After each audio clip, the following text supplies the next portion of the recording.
para que no sea algo tan brusco, ¿no? Entonces, bueno, Exacto. profe, Y lo ese es importante lo que tengo que es que son discutir. 6 meses, ¿no? Pero sí. Ajá, el otro equipo, ya ustedes eran del equipo de la sala 2, ¿verdad? Ok, ellos hicieron ya la visión general. No sé si el equipo anterior quiere terminar de dar su visión. Gracias, profe. No, de nada, gracias a ustedes por su análisis global. Ajá, el otro equipo, a ver, ¿quién más? Ok, profe, ¿cómo está? Bien. Nosotros somos del equipo 4. Mi nombre es Ajá. Marta Quintero.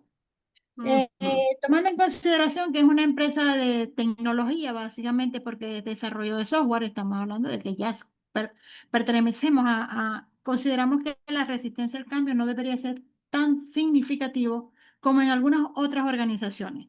Sin embargo, para adaptarnos necesitamos en primera instancia realizar una planificación en función de los 6 meses que nos han dado para realizar la migración.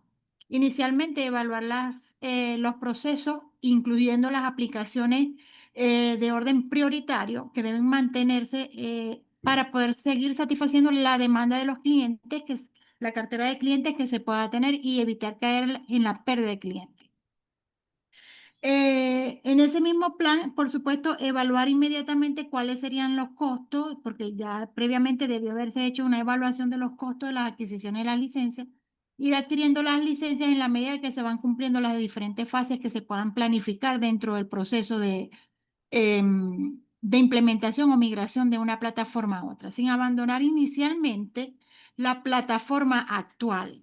Llamemos la plataforma actual la que se viene trabajando y llamemos la nueva plataforma la que se va a implementar.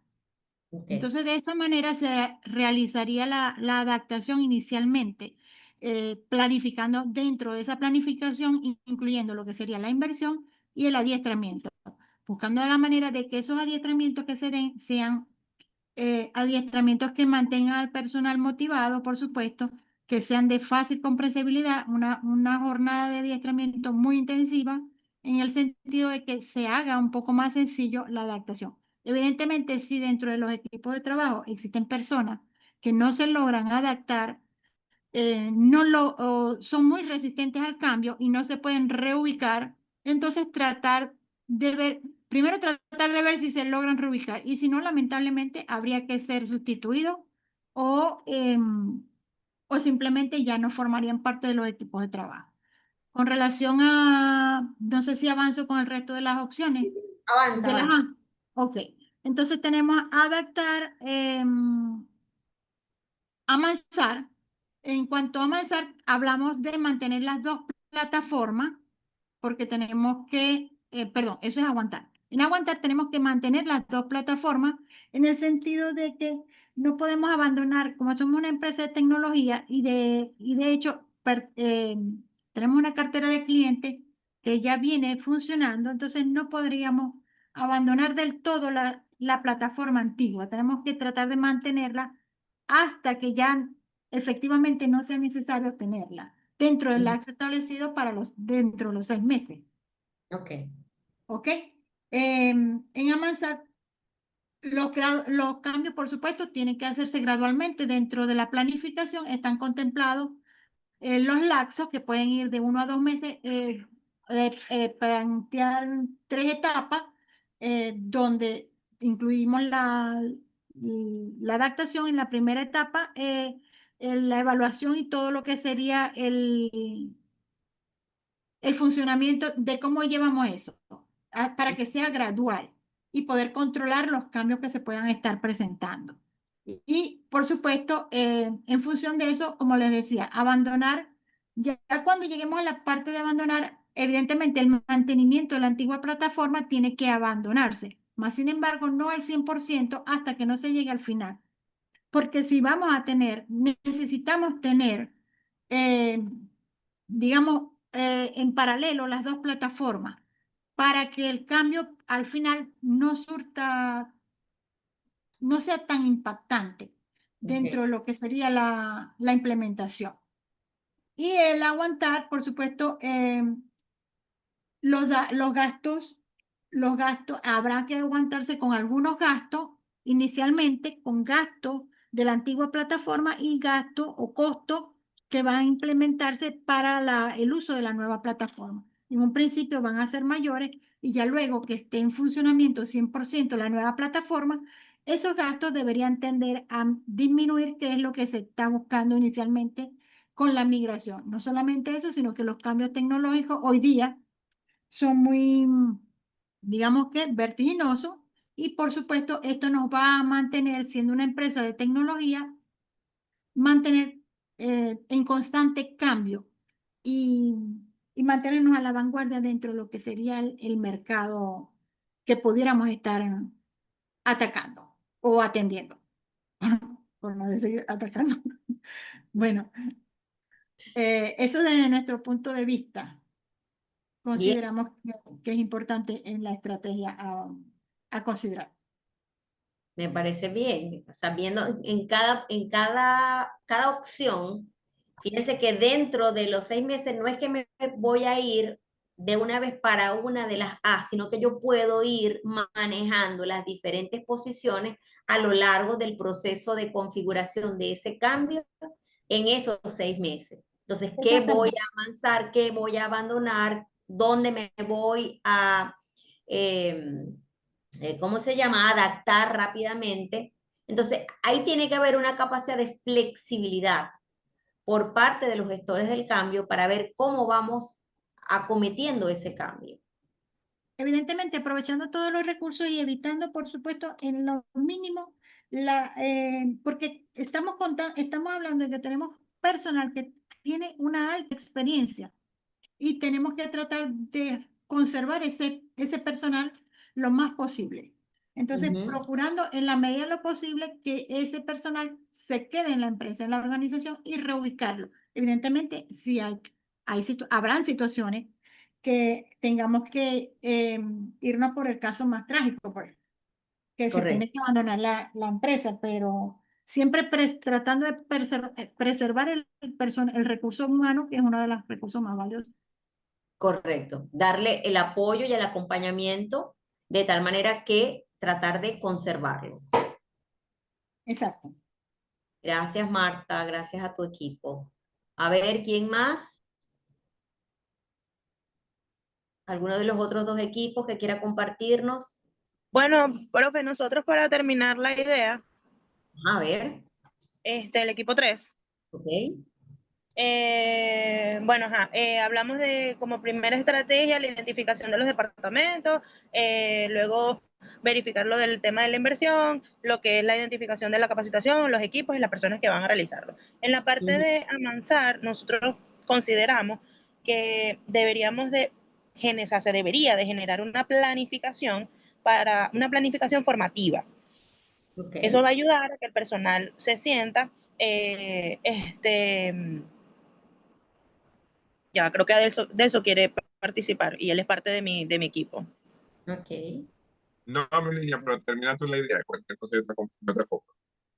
Ok, Delso, tú complementas lo que voy a decir, me encanta. Ajá, entonces, como parte de Amansar, entonces crear una planificación formativa que le va a dar al personal ese entender, ese paso a paso para poder hacer el cambio completo y tener un acompañamiento en cuanto a la realización de ese cambio, ¿ok?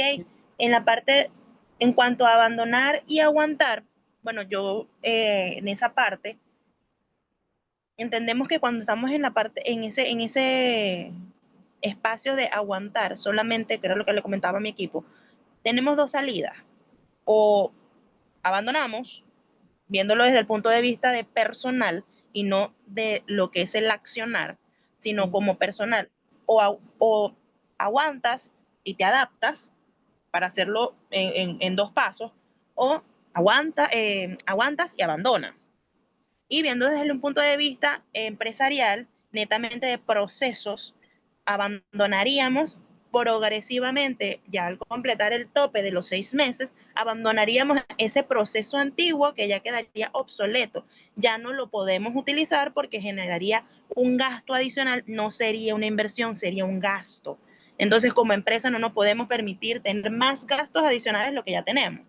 Entonces, es lo que nosotros como grupo identificamos. Y en la parte también de aguantar es de crear que es lo que eso nos aportó Delso, crear una planificación de migración, lo que nos va a permitir al lapso de los 6 meses, entonces romper vamos a decir, ese cordón umbilical de ese proceso antiguo que era funcional, que lo conocíamos, que para todos es pan comido, pasar a esta nube, que es todo un cambio, es una nueva tecnología, no sabemos cómo funciona, pero lo vamos a hacer. Lo tenemos que hacer a los 6 meses, soltamos relaciones y tenemos este nuevo proceso y tiene que funcionar sí o sí.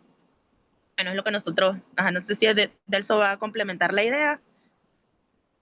No, lo Perfecto. único que aportaría es el hecho de la importancia de crear un grupo de apoyo interno, ¿sí? Que como toda migración, pues necesitamos ese grupo de apoyo para seguir avanzando. Y que esto también le permita al equipo o a las organizaciones no ver el cambio como esa típica frase que antes no se hacía así, que creo que es el miedo más grande que se pueda tener cuando hay cambios, ¿no? Esa frase que antes no se hacía así o antes era así, que esta migración sea más visible como como una oportunidad de mejora, como una oportunidad de crecimiento y que, bueno, así como la tecnología avanza, pues las herramientas tecnológicas de la organización también van a ir dándoles oportunidades de crecimiento no solo a la organización, sino también al personal a la hora de obtener mejores conocimientos.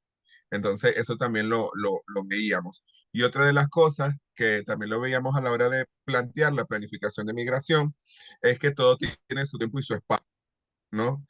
Ver en qué momento se acciona y la priorización de los departamentos a la hora de formar también es muy importante.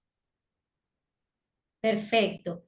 Ahora, otra pregunta ya general. ¿Qué les pareció el abordaje? Es decir, ver el cambio desde estas 4 perspectivas.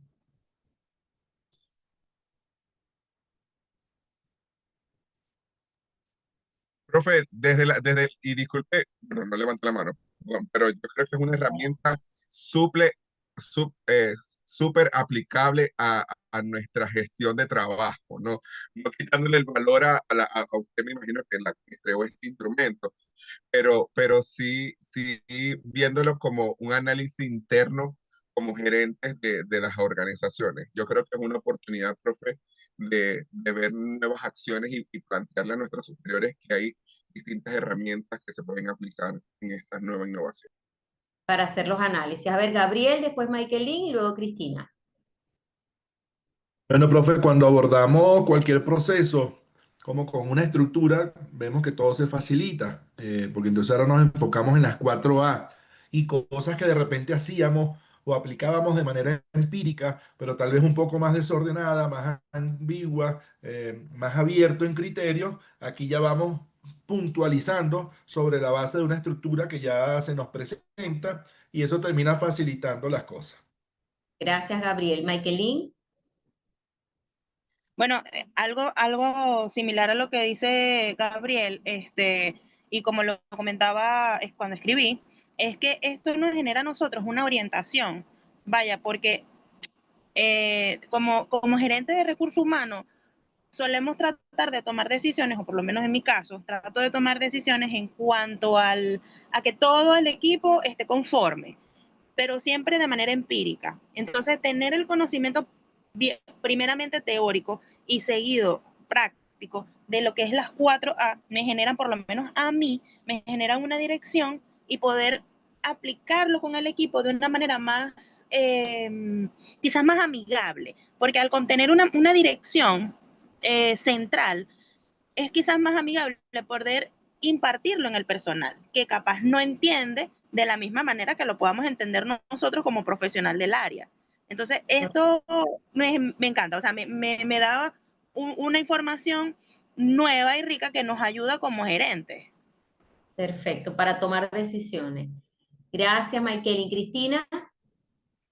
Bueno, profe, yo lo veo desde el punto de vista como un proceso de etapas y que se hace diariamente, incluso en distintos niveles de la organización, desde el más básico hasta el más alto.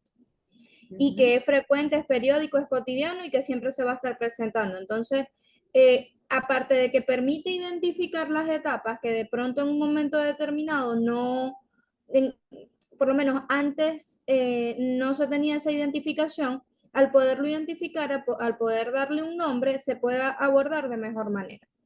Y se puede diseñar una estrategia para maximizar la participación y aumentar la ventaja competitiva de la organización.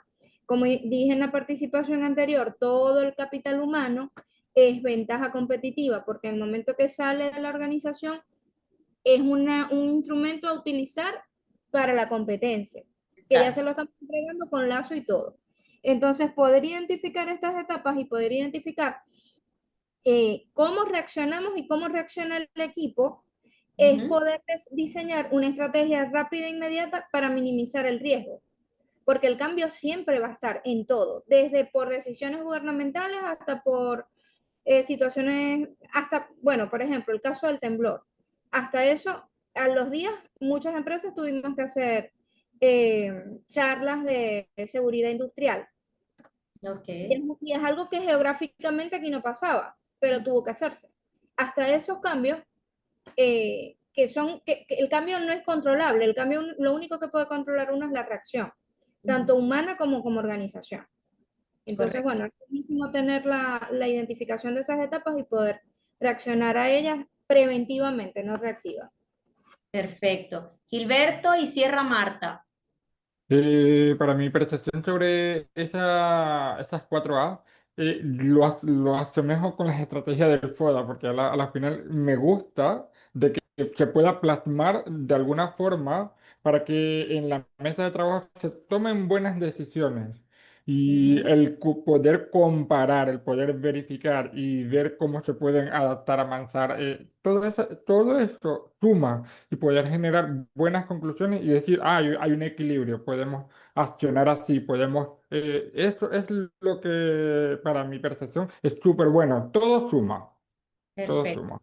Gracias, Gilberto. Marta, contigo cerramos. Ok, bueno, como cuando estábamos reunidos en la sala, en el grupo decíamos, son estrategias o digamos herramientas que ya nosotros venimos habitualmente usando, mas sin embargo no lo habíamos visto, particularmente nosotros, no lo habíamos visto como una herramienta llamada las 4As.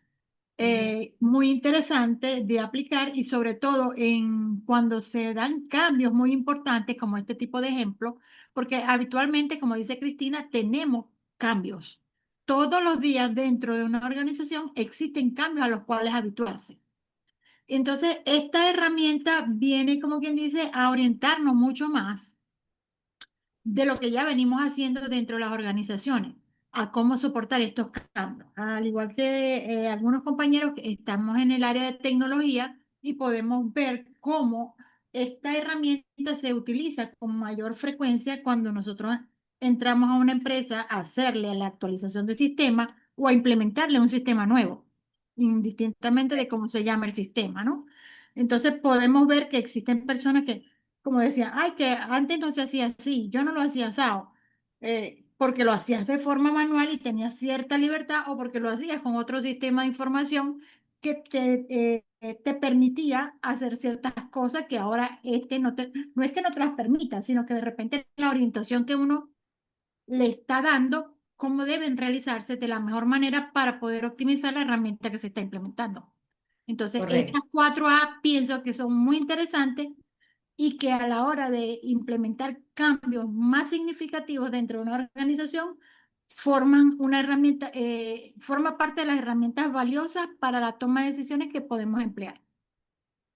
Gracias, Marta. Yo cerraría ahí la idea para continuar diciendo que más allá de todo lo que han planteado, interesantísimo, retomo algunas palabras de las que dijo Cristina, y es darse cuenta de en cuál de esas yo estoy. Es decir, cómo estoy yo reaccionando ante el cambio, pero de una manera consciente, y cómo yo puedo identificar eso dentro de la organización. O sea, verlo, mirarme a mí misma, cómo estoy yo enfrentando en este momento en mi espacio laboral, en la cotidianidad, los cambios que se están dando. Estoy aguantando, estoy avanzando, me estoy adaptando o realmente no puedo con esto. O sea, tengo que abandonar. Entonces, obviamente también llevarlo de una manera consciente a la planificación del plan es genial, porque ya lo haces de manera consciente y puedes adelantarte y establecer el direccionamiento, así como lo hicieron ustedes hace un momento. Entonces, bueno, me alegra que les haya servido. Vamos a terminar ya con el tema esta noche. Me faltan algunas laminitas, pero vamos a darle para que terminemos.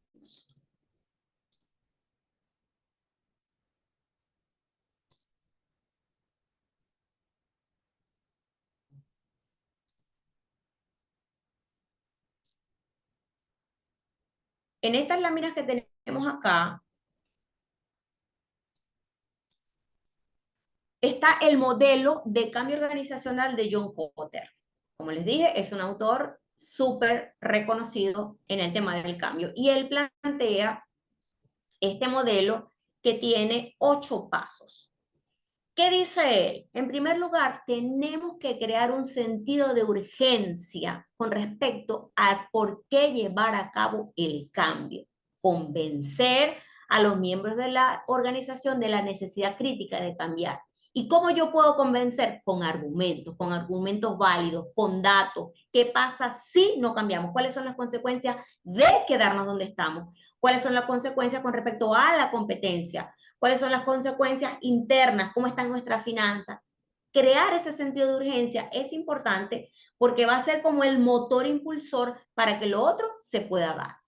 El segundo, formar una coalición guía. Necesitamos esas personas clave dentro de la organización relevante para que me dé a mí el apoyo necesario, un equipo que realmente esté ganado al cambio. Entonces, a veces nosotros tenemos muy buenas ideas, queremos generar cambio y no tenemos la fuerza ni el poder o autoridad para hacerlo. Pero si podemos ubicar dentro de esa jerarquía la persona que me puede impulsar a llevar a cabo el cambio, eso es formar una coalición guía. Es decir, reunir a un grupo influyente y poderoso para impulsar ese cambio. El tercer punto que él plantea, la tercera etapa, sería crear una visión para el cambio. Es decir, una visión clara y atractiva que guíe esa transformación. ¿Hacia dónde vamos? ¿Qué es? ¿Hacia dónde queremos llegar?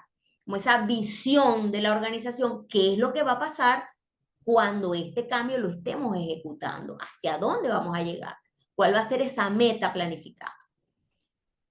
Comunicar la visión, es decir, cómo hacer que llegue ese mensaje al resto de la estructura organizativa, al resto de las personas.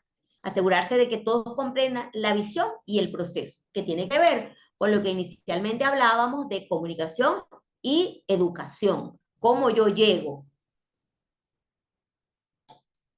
El quinto punto sería empoderar la acción, es decir, eliminar obstáculos y empoderar a los empleados para que actúen según la visión. En este caso estaríamos hablando ya de capacitación. ¿Cómo lo vas a hacer? Te voy a empoderar para que lo hagas, te voy a dar las herramientas para que lo hagas. Luego vendría a generar victorias a corto plazo. Esto es muy importante porque tiene que ver con crear y celebrar éxitos a corto plazo para mantener el impulso y la motivación. Hemos llegado a esta etapa, celebrar el logro de esa etapa, compartirlo con todo el equipo. Miren, desde cuando comenzamos en este mes, miren lo que hemos avanzado, dar datos, ofrecer información para que nos sintamos parte de ese logro y eso nos va a generar endorfinas, alegría y podemos estar mucho más motivados a seguir adelante. Luego vendría el séptimo paso que sería consolidar las ganancias. ¿Qué significa eso de consolidar lo que hemos ganado hasta el momento? Es decir, no disminuir el ritmo, no detenerse después de los primeros éxitos. Porque es así como que, ay, nos alegramos y bajamos, bajamos como que ese interés inicial. Tenemos que mantener ese interés durante el proceso. Si estamos hablando de ese ejercicio que ustedes hicieron hace un momento, durante esos 6 meses tenemos que mantener el empuje inicial. ¿Con qué? Con esos pequeñas victorias del corto plazo, irlas destacando hasta que lleguemos al final. Y luego institucionalizar el cambio, es decir, hacer que el nuevo cambio sea parte de la cultura de la organización para garantizar su permanencia. Este es el cambio, luego llegamos, digitalizamos, automatizamos, hay que hacerlo funcionar para que ya sea un nuevo paradigma. Rompimos el paradigma anterior, tenemos un nuevo paradigma para la acción. ¿Qué plantea la teoría? Esto es lo que plantea la teoría. No significa que vamos a ir siempre el paso 1, paso 2, paso 3. A lo mejor vamos a retroceder en alguna etapa, porque esa es la realidad. Esto es teórico, pero a lo mejor en la realidad nos toca echar para atrás. Resulta que no consolidamos la ganancia y tenemos que retroceder y tomar un nuevo empuje para seguir adelante. Pero lo importante es que hay una guía para hacerlo. Esto es lo que plantea Kotter. Ahora bien, cuando nosotros hablamos, tenemos que ligar ese proceso de cambio, y por allí me voy a tomar lo que planteaba uno de sus compañeros, que era el tema del clima organizacional. No recuerdo exactamente si fue Gilberto, no recuerdo quién fue el que mencionó lo del clima organizacional y la cultura organizacional. Si ese clima y esa cultura están anotados con el cambio, es decir, son proclives al cambio, entonces vamos a impulsar la creatividad y la innovación. Porque ¿qué es la creatividad? Fíjense el planteamiento que hay allí. Es la habilidad de producir ideas que son nuevas también para el productor de las ideas. Significa pensar de modo heterodoxo, es decir, a lo que les he invitado, a quitarnos esos lentes que tenemos y ponernos el lente del otro, a mirar de una manera distinta. No necesariamente yo puedo compartir la opinión del otro, pero quiero entender cómo lo está mirando él, porque a lo mejor algo de lo que él está diciendo, yo lo compro y digo, ah, pero es que tiene razón en este aspecto. Y cuando lo miro lo que dice el otro y miro lo que dice el otro, yo tengo una mirada distinta a la que inicialmente yo tenía, porque lo estaba mirando solo desde mi paradigma. Entonces, esa combinación de ideas, de miradas distintas, cuando trabajamos en equipo, es cuando fluyen las ideas. Esta semana conversaba, tengo un trabajo de un libro en el que estoy trabajando, tengo que leer mucho, tengo que buscar muchas citas, y para hacer citas tengo que leer. Y una amiga me decía, pero si tú te metes en la página de la revista venezolana de gerencia, o te metes en la página de la revista de ciencias sociales, son revistas que están dentro de los primeros cuartiles, es decir, que están en Scopus, y tú buscas allí, consigues las citas más fácil que si te metes en Scopus o si te metes en Web of Science. Y yo, ay, no lo había visto, fíjate. Y yo buscaba por allá y me demoraba un montón buscando la cita, y lo hice así. Solo lo vi cuando otra persona me lo hizo ver, pero yo no lo había visto. Siendo que esas revistas están en Scopus, no me van a aparecer de primera, me van a aparecer otras en otros idiomas, etcétera, etcétera, y yo no lo había visto. Entonces, significa pensar de modo heterodoxo, distinto a como lo venimos haciendo, es decir, pensar fuera del contexto de la situación para buscar nuevos paradigmas de valor que generen innovaciones significativas. Entonces, eso nos lleva a que la creatividad nos permite innovar. ¿Y qué es la innovación? Es más envolvente que esa creatividad, porque incluye el proceso de desarrollar y ejecutar esa idea que agrega valor. Porque yo puedo ser creativo y tener una idea, pero solo innovo cuando esa idea la llevo a plantearlo en un resultado, en algo que yo pueda plasmar en un producto, en un servicio, en algo palpable. Ahí estoy aplicando la creatividad y generando innovación.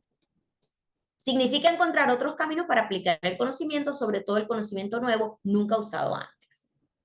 Aquí tenemos que la creatividad, es decir, la generación de ideas nuevas e ingeniosas, nos impacta o nos produce la innovación, que es aplicación de las nuevas ideas para crear una nueva empresa, por ejemplo, consultoras en IA.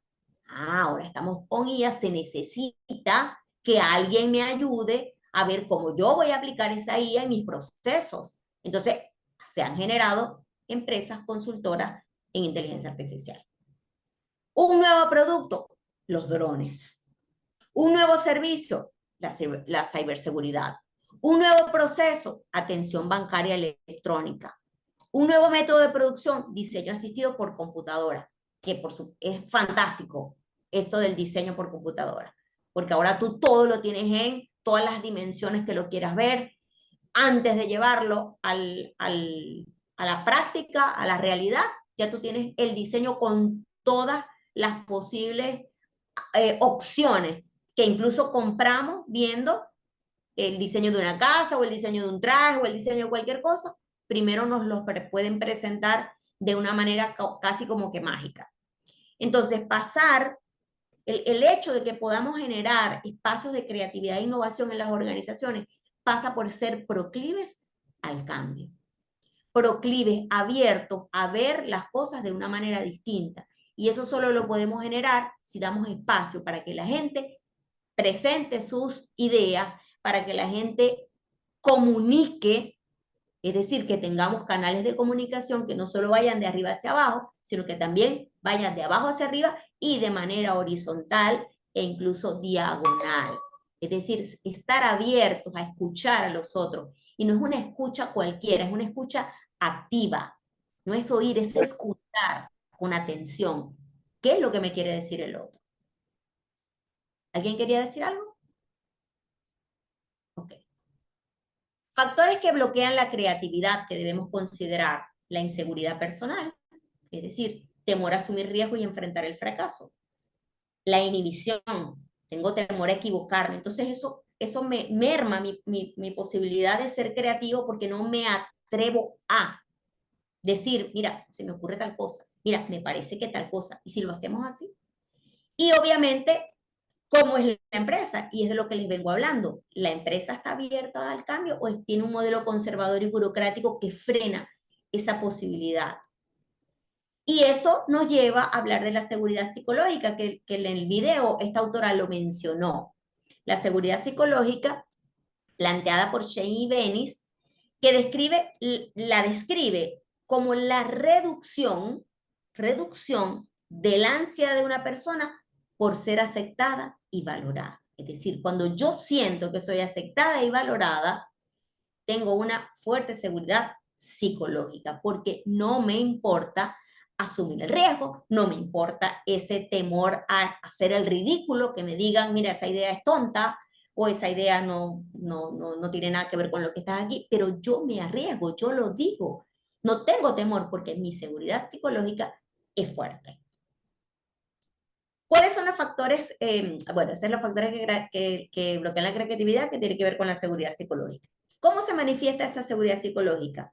En apertura a hacer preguntas sin temor a parecer ignorantes, posibilidad de admitir errores para aprender de ellos, libertad para compartir ideas y opiniones diversas sin miedo al juicio, recepción de feedback constructivo en lugar de críticas punitivas. Es decir, no tengo miedo a plantear mis ideas, porque a veces incluso tenemos ideas que decimos, Dios mío, ¿será que yo digo esto? No quedaré en ridículo. Y resulta que a veces las ideas más locas son las más revolucionarias.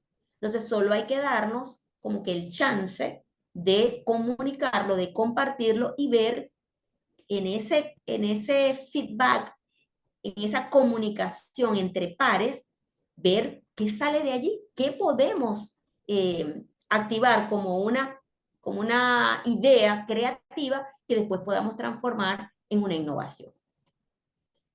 Un equipo psicológicamente seguro fomenta la creatividad e innovación al permitir la toma de riesgos reflexivos y crea un ambiente de confianza, que es ese clima organizacional del que estamos hablando, una cultura que apoya el riesgo, donde los miembros se sienten aceptados, respetados y valorados por lo que son. Eso está, y lo vamos a ver, relacionado con lo que es el estilo de liderazgo, que permea la cultura de la organización y lleva a que podamos tener afianzada esa seguridad psicológica. Porque puede ser que yo quiera arriesgarme, pero me canse de opinar, de decir, de señalar y no haya apertura, no me escucha y yo simplemente quedo en un momento en el que, bueno, ya yo no digo más nada y listo. Entonces allí merma los niveles de creatividad y de innovación, por supuesto. ¿Cuáles son las etapas de la seguridad psicológica? Hay 4 etapas.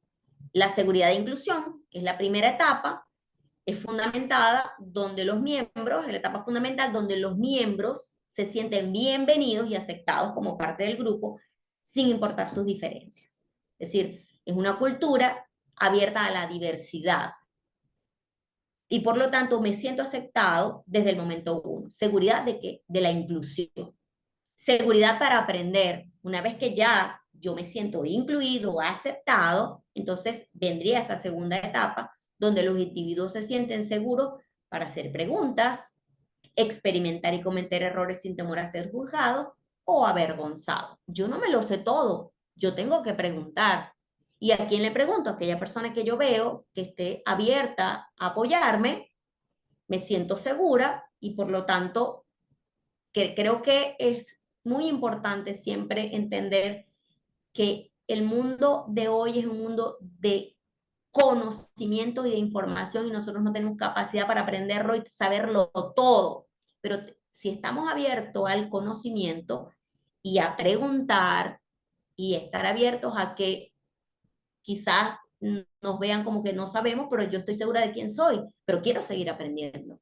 Entonces vendría esa segunda etapa. Ya yo me siento incluido, bueno, ahora yo quiero esa seguridad para aprender sin que ello suponga para mí ser señalada porque no sé tal cosa. Repito, no nos lo podemos saber todo. Seguridad para contribuir. Ya en esta fase, yo me siento con la capacidad para aportar mi talento y mi conocimiento a ese equipo, marcando una diferencia. Y finalmente la seguridad para desafiar, que es la etapa ya más avanzada, subiendo estos 3 escalones, donde los individuos se sienten seguros para cuestionar las ideas existentes, sugerir cambios y desafiar el status quo, buscando mejorar el funcionamiento del grupo o a la organización. Yo miro para atrás, cuando yo empecé en la universidad, hace ya 25 años, yo de una vez, yo gané concurso y de una vez me incluyeron, me invitaron a participar en un equipo de investigación y desde entonces formé parte de un equipo de investigación. Y yo me veo en todas esas etapas. En la etapa de inclusión, donde fui bienvenida, donde me aceptaron como parte de esa comunidad de investigadores. En la segunda parte, donde viene esa parte de... Lo interesante es que la universidad tiene una estructura muy piramidal, pero en el área de investigación la estructura es de equipo, es una estructura plana. Entonces ahí, aunque yo estaba con profesores que ya tenían una trayectoria en investigación muy amplia, se dio ese proceso de aprendizaje en el que nos daban materiales a leer y semanalmente teníamos sesiones de discusión de autores, donde había esa posibilidad de preguntar, de aprender, te daban la posibilidad de equivocarte porque estabas en un proceso de aprendizaje.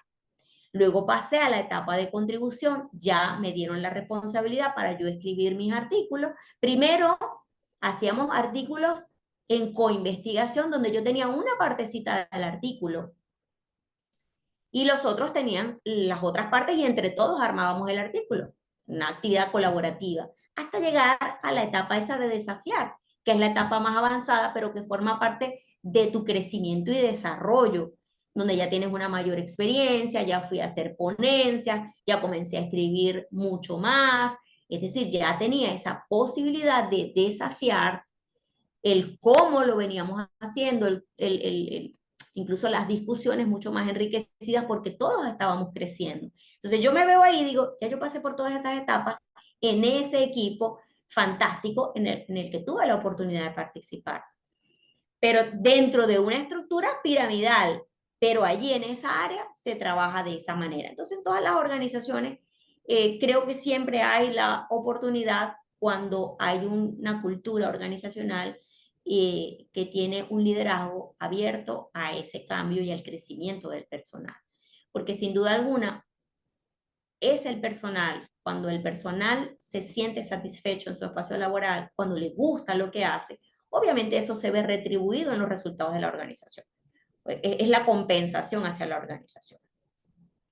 Esto lo plantea Clark Un artículo súper interesante que me conseguí en mis lecturas.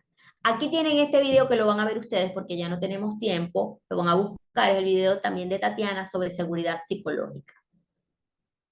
Y cierro con lo que plantea Chavenato, lo que debemos hacer en términos de ese cambio e innovación que él plantea, y se los voy a decir de manera muy rápida. Tiene que haber el compromiso de los líderes, de la cúpula de la organización. Porque el cambio tiene que comenzar desde arriba, porque son el ejemplo para nosotros. En uno de esos procesos de cambio que yo viví en la organización, que fue fantástico al principio, donde nos involucraron y todo lo demás, se llegó a la etapa de instaurar el cambio, pero allí ya ellos dejaron el compromiso, entonces uno ya como que comenzó a percibir, bueno, si ellos no dan el ejemplo, pues yo, ¿para qué lo voy a hacer yo también? Y simplemente se fue dejando diluir aquello que ya se había consolidado, porque no había el compromiso de la cúpula. Quisieron hacer el cambio simplemente para conseguir una certificación, pero en el fondo no creían en el cambio.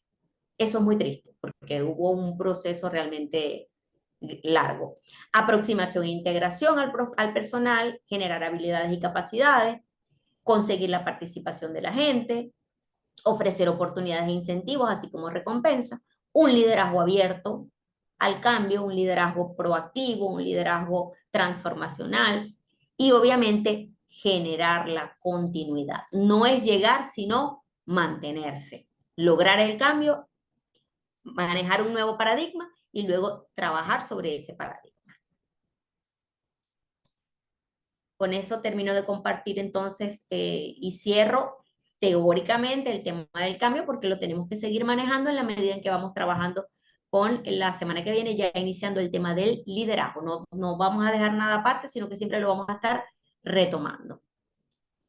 Bueno, chicos, fue un placer para mí trabajar con ustedes esta noche. Me encantan, siempre muy participativos. Y el tema, como ven, me gusta mucho.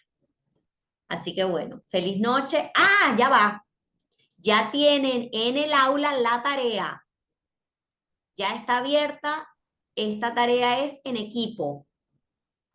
Y tienen hoy es hasta el miércoles, creo que les puse para la entrega. Es un caso muy parecido al... Bueno, Aquí es cayendo y corriendo porque nosotros terminamos el sábado y yo el lunes les tengo las notas. Así que a organizarse. Es un caso como el... Gracias, no, profe. no, todavía no tengo acceso a la plataforma. Se está corriendo. Sí, señora, sí, el Bueno. cayendo y corriendo.